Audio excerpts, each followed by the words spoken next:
Hello, fellow dungeon crawlers. Today I have a totally unhinged mystery adventure. This, for me, is one of the craziest OG modules. It's an adventure packed full of insane NPCs.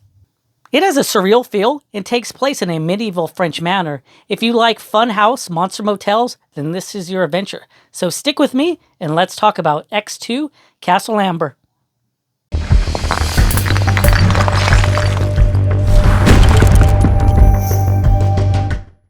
X2 was released in 1981 by Tom Mulvey and is for character levels 3 through 6. This adventure stands out to me because it has a very much different feel than the other OG TSR modules. The adventure is set in the writings of Clark Ashton Smith. It is an alternate medieval France. In this world, magic is real but illegal, and the church administers all laws. The adventure hook starts the group right off. The book says that the group heard rumors that a prince of Galantry is seeking adventurers. They also heard rumors that this prince is known for his generosity. So being an OG greedy adventure group, they packed their mules and set off without a local guide. Sounds like a good idea to me. After a long day of travel, the group sets their camp up on the top of a well-defensible hill. When the group wakes up, they are no longer on the top of the hill. Their camp is now in the entrance of a well-kept medieval chateau. Even worse, there is a strange fog that surrounds the chateau. There is the infamous poison cloud that keeps the group from leaving the chateau. So the party is now stuck in Castle Amber. They will need to discover Castle Amber's mysteries to find a way back home. This adventure was written before Ravenloft, so instead of being trapped with an OP villain in Castle Amber, you're trapped with the Amber family, and they're not entirely sane. The family study dark magics, so they make a powerful ally. They were given refuge in Galantry, and their family leader has become a prince of Galantry. The family has magically lengthened their lives, but they are now extremely bored, so effing with the group gives them some small amount of amusement in an otherwise dull existence. Castle Amber is a large adventure. The maps and organization of the castle is one of the best in my opinion. The first part of the adventure has a tight, straightforward floor plan. There's a west wing, east wing, and a chapel. Connecting the wings is an indoor garden. It is a good-sized adventure, but for me, I didn't find it too large to become a chore to get through. I'm not going to go through every encounter, I just want to show a few and kind of illustrate the craziness of this adventure and why I loved it so much. But if you want to see an amazing 1-hour review of this module, check out Roll Stat's video. It's definitely worth a watch, and if you're there, how about giving him a sub? I'm sure he will appreciate it. I actually bought my copy of Roll Cyclopedia after watching his video many years ago, so thanks. The group can meet the first Amber family member in the very next room to the starting location, which is the Grand Salon, a finely lavish room. The polished furniture is pushed against the wall. The room has a large boxing ring in the center. What did the party walk into? Must be a D&D fight club. There is a man wearing silk boxing trunks and has an unnatural skin. It is a new monster called a Magan. This monster was created by magic. Jean-Louis Amber is dressed in fine clothes and is flanked by 2 bodyguards with halberds. Jean-Louis greets the group. He seems to have been waiting for a new group to arrive.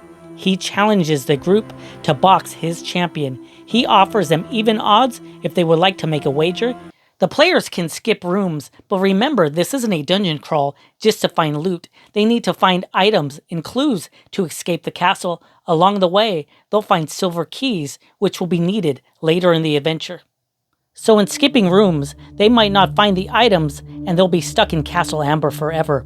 An extremely important item is found in the library. A scroll provides clues on how to break the curse of Castle Amber. They will need to find 4 magic items: an enchanted sword, a viper circle mirror, the ring of Iban, and lastly, a potion of time travel. Hopefully, the group does not skip this room, or they better learn to live with some crazy roommates. My favorite section in the adventure was the garden. It is smack in the middle of the wings and the chapel. It is a large octagon with a large glass dome. The area is basically a mini wilderness adventure. There is a path around the garden, but the group can only see 10 foot on either side due to heavy foliage. If the group wander off path, movement will be half. Players wander off path will also need to watch out for traps. They might come across a new monster called a killer tree. These massive monsters look like trees, but they eat meat and can even swallow up heroes whole. A group that wanders off path can skip some really cool encounters. In one encounter, the module says you see an amber-skinned woman with long golden hair sleeping in the middle of the path. A unicorn sleeps next to her. The woman is wearing a dress the color of yellow daffodils. One arm is draped around a small wooden chest. Sounds pretty sketch. The dungeon is small, with only 3 pages, but is packed with funhouse whimsy. You fight the usual assortment of monsters in a dungeon, like ghouls and hellhounds, but my favorite new monster was the brain collector. This is a gruesome creature. The creature removes brains and swallows them whole. It can hold up to 12 brains. Every brain it collects, it can cast a spell. The brain collector has 5 brains, so it's recruiting for more spell slots. Through the adventure, the group hopefully found small silver keys. In the dungeon, there is a silver gate with 3 small keyholes. This is actually a one-way portal. This takes you to medieval France, in the world based on the writings of Clark Ashton Smith. First, we've seen a medieval chateau packed with monsters and NPCs. Next, the garden, which was a fun wilderness encounter. Now we're stepping through a gateway, and the craziness only continues. Now the game becomes a small hex crawl. Walking down the path is an inn. Here they can find rest. The module says that the DM should make it clear that the party should locate the 4 magic items from the scroll if they ever want to return back home. From there, the players will need to roleplay with the people around the inn to locate the item. I'm not going to go over really many of the encounters, just my favorite one, which is the one from the front cover. The players are on the search for the Viper Mirror. They arrive and the city is in crisis. An evil black magic user was expelled from the town, and now he wants revenge. He is a necromancer and has taken hundreds of bodies and created a giant golem. It stands over 100 feet tall and wields a massive tree as a club. It can only be harmed by magic items. Fortunately, a citizen does know a formula to create a powder that will return the Colossus to a pile of rotten bodies, but the powder will need to be blown in the face of the Colossus.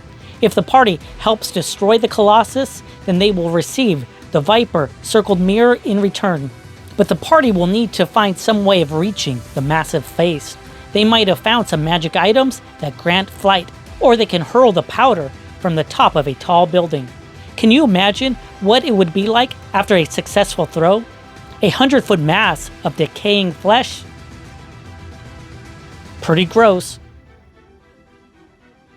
Hopefully the players found the other items so they can return back to Castle Amber. Then they are transported to an endless plain with a massive tomb of Stephen Amber. The players have reached their final challenge. In the tomb are 4 guardians. Some of the monsters are incredibly powerful. The first one is a sleeping blue dragon. The players will need to battle through the guardians to reach the crypt of Stephen Amber. When the players enter the room, they smell fine perfume burning. There they see a beautifully carved mahogany casket with a large tapestry. Inside the casket is a skeleton with a crown. Carved on the lid of the casket, it says, "Burn the tapestry and break my curse." To end all this craziness, there's just one last thing to do, but this seems pretty straightforward for this adventure. When the tapestry is burnt, Stephen Amber's ghost appears wearing fine clothes. He thanks them for saving him. The tomb then disappears and the party is back to Castle Amber. Stephen Amber will reward the players for such hard work. He will give them a rare antique piece of jewelry and a magic item appropriate for the class. Thanks everyone for watching this wild adventure. I really appreciate your time. If you made it this far, please give me a like. It would definitely help out the channel. And if you didn't like the video, I still appreciate your watch time. Let me know in the comments if you played Castle Amber and what you thought about it. Do you have any favorite memories you'd like to share?